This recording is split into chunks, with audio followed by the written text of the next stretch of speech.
El capítulo 4, Sentence Processing, explica cómo los seres humanos comprenden las oraciones en tiempo real. Este proceso no consiste simplemente en reconocer palabras individuales, sino en organizarlas mentalmente en estructuras que permitan construir un significado completo. A medida que una persona escucha o lee, su cerebro analiza la información de forma inmediata, identificando relaciones entre las palabras y formando una representación sintáctica de la oración. Este proceso es rápido, automático e incremental, ya que ocurre palabra por palabra y no espera hasta el final de la oración para interpretarla. Uno de los aspectos del capítulo es la ambigüedad estructural, la cual ocurre cuando una oración puede tener más de una interpretación dependiendo de cómo se organicen sus elementos. Este fenómeno demuestra que el cerebro debe tomar decisiones rápidas sobre la estructura sintáctica más probable, incluso antes de contar con toda la información. En muchos casos, las personas adoptan una interpretación inicial que luego puede ser corregida si resulta incorrecta, lo que evidencia la flexibilidad del sistema del procesamiento del lenguaje. En este punto el capítulo introduce un concepto clave que es el parsing. El parsing es básicamente el proceso mental que utilizamos para organizar las palabras dentro de una oración. Es decir, nuestro cerebro no solo escucha o lee palabras sueltas, sino que las acomoda a una estructura gramatical para entender quién hace qué, a quién cómo. Por ejemplo, cuando escuchamos una oración, automáticamente asignamos roles, identificamos el sujeto, el verbo, el objeto. Todo eso ocurre de forma casi automática. Ahora lo interesante es que existen diferentes o distintas formas de explicar cómo hace eso el cerebro. Por un lado están los modelos de 2 etapas. Estos proponen que primero el cerebro construye una estructura básica sin pensar en el significado. Es como si primero armara el esqueleto de la oración y después un segundo momento. En ese segundo momento que se añade el significado y el contexto para verificar si todo tiene sentido. Por otro lado están los modelos basados en reflexiones que son los más actuales. Estos dicen que el cerebro no trabaja en 2 pasos separados, sino que desde el inicio utiliza todo al mismo tiempo. El contexto, el significado, las palabras, la experiencia previa, incluso la entonación. Desde una perspectiva más realista, este segundo enfoque muestra al cerebro como un sistema más eficiente e integrado que toma decisiones rápidas usando múltiples pistas simultáneamente. En la segunda parte del capítulo nos dice que entender una oración no es solo cuestión de gramática, en realidad hay varios factores que influyen. Por ejemplo, el contexto es súper importante, porque no entendemos las oraciones aisladas, sino dentro de una misma situación. También influye lo que ya conocemos del idioma o lo que usamos para hacerlo más fácil. Además, el significado de las palabras no va guiado desde el principio y cuando hablemos, la entonación puede cambiar totalmente sobre lo que queremos decir. Incluso lo que estamos viendo en ese momento puede ayudarnos a entenderlo mejor. Entonces, al final, comprender una oración es algo mucho más completo, donde se mezclan el lenguaje, la experiencia y todo el contexto. Uno de los temas más importantes que abarca este capítulo 4 es la hipótesis de la estructura argumental, la cual plantea que los verbos no solo representan acciones, sino que también dan como unas pistas de cuántas personas y las cosas que participan en una acción. Por ejemplo, el verbo dar normalmente necesita de alguien que dé algo, necesita algo que se da y alguien que recibe. Por lo tanto, cuando nuestro cerebro escucha el verbo dar, mentalmente ya empieza a imaginarse esa estructura.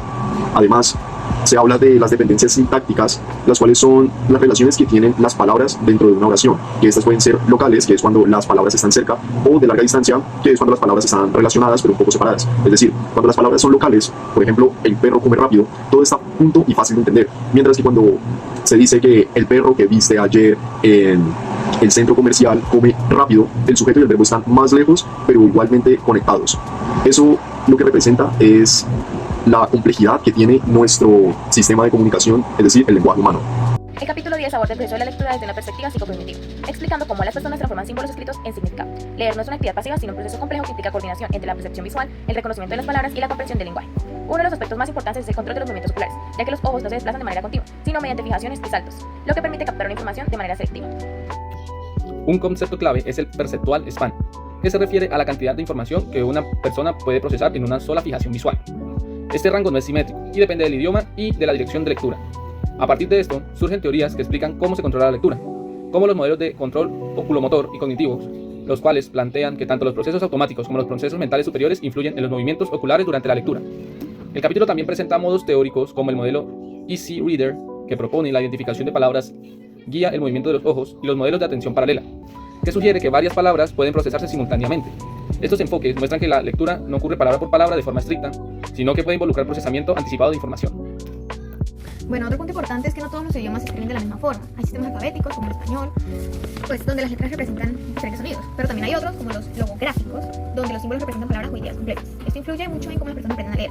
Por ejemplo, en algunos casos se trata más de relacionar letras con sonidos o otros y reconocer los símbolos de manera visual. Entonces, aprender a leer no es solo memorizar, sino desarrollar la capacidad de reconocer patrones, conectarlos con sonidos y significados. Uno de los temas más importantes que se abordan en este capítulo 10 es el cómo reconocemos las palabras cuando leemos. Según el texto, se dice que hay 2 rutas para el reconocimiento del significado de una palabra. La primera ruta es la directa, la cual ocurre cuando vemos una palabra que ya conocemos y por lo tanto inmediatamente podemos entender su significado sin necesidad de pensar en los sonidos. Por ejemplo, la palabra casa, la cual al ser una palabra tan común, es muy rápido entenderla y automáticamente en los procesos cognitivos de nuestro cerebro. La segunda forma es la ruta indirecta, la cual se activa cuando vemos una palabra nueva o una palabra difícil. En este caso, el cerebro intenta como descifrar su significado a través de letra por letra, convirtiéndola en puro sonido para poderla entender. Además de estas dos formas de lectura, también se habla del efecto de vecindad, que es cuando las palabras son parecidas entre sí. Por ejemplo, casa, masa, pasa. Esto puede influir en qué tan rápido reconocemos una palabra y en otro caso puede ser perjudicial porque nos hace confundir un poco. Finalmente, también se habla de la dislexia, la cual es la dificultad para leer. En todo el texto se explica que no hay una sola causa clara, sino que es como un conjunto, hay varias. Algunos dicen que hay un solo problema principal, como por ejemplo la dificultad de los sonidos, pero hay otras personas que dicen que es como la combinación de varios factores, de memoria, atención, percepción, entre otras. La idea final de esto es dar a entender que la lectura no es algo simple, sino que es un proceso muy complejo que involucra muchas habilidades al mismo tiempo, como lo puede ser el ver las palabras, el reconocerlas, el relacionar los sonidos para finalmente entender su significado. El capítulo 11 se centra en cómo las personas bilingües procesan dos lenguas en su mente. Uno de los hallazgos principales es que ambos idiomas están activos simultáneamente, incluso cuando solo uno se está utilizando. Esto significa que el cerebro bilingüe no apaga un idioma, sino que gestiona la competencia entre ambos sistemas lingüísticos. Esta activación simultánea genera competencia, especialmente durante la producción del lenguaje, donde palabras de ambos idiomas pueden activarse al mismo tiempo. Factores como el nivel de dominio en cada lengua, el equilibrio entre ellas y su similitud influyen en el grado de interferencia. Además, se ha encontrado que los bilingües comparten representaciones sintácticas, lo que significa que en ciertas estructuras gramaticales pueden ser utilizadas de manera similar en ambos idiomas. El capítulo también representa el modelo de control del lenguaje, como el modelo VIA+, que explica cómo los bilingües reconocen palabras mediante un sistema integrado que incluye ambos idiomas. Otro enfoque importante es el control inhibitorio, que plantea que los hablantes pueden suprimir activamente el idioma que no están usando para evitar interferencias. Asimismo, destacan los efectos del contexto, ya que el entorno puede facilitar la activación de un idioma sobre el otro. Finalmente, el capítulo presenta críticas a los modelos tradicionales y propone enfoques alternativos.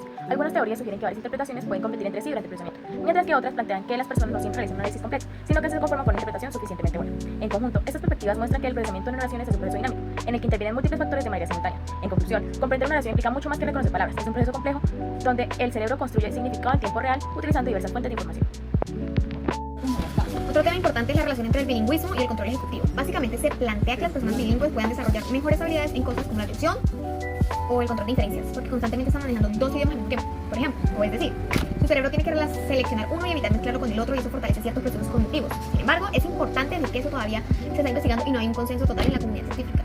Entonces, es una idea interesante, pero que sigue o continúa en el debate. Finalmente, en el capítulo 11 se aborda el tema del bilingüismo. Primero habla de cómo se aprende una segunda lengua, diciendo que hay muchas formas de aprender, pero que no todas las personas aprenden de igual manera, puesto que hay varios factores que influyen, como lo son la edad, que generalmente entre más joven pues es más fácil, la motivación, que hace relacionar si hay ganas por aprender, y las estrategias, que son el cómo estudias y el practicas un idioma. Luego menciona que el bilingüismo también tiene como una base en el cerebro, puesto que al usar dos idiomas se activan diferentes áreas cerebrales, formando redes complejas entre sí, que pues a veces estas redes se comparten entre idiomas y en ocasiones también son diferenciadoras. También el texto dice que ser bilingüe no es solo saber dos idiomas, sino que implica que el cerebro está constantemente manejando ambos al mismo tiempo. Esto significa que los dos idiomas siempre están activos en la mente, que obviamente entonces interactúan entre sí y que influyen en cómo se habla, se entiende y se piensa. Además, este manejo constante no solo afecta al lenguaje, sino también otras habilidades mentales como la atención o el control mental.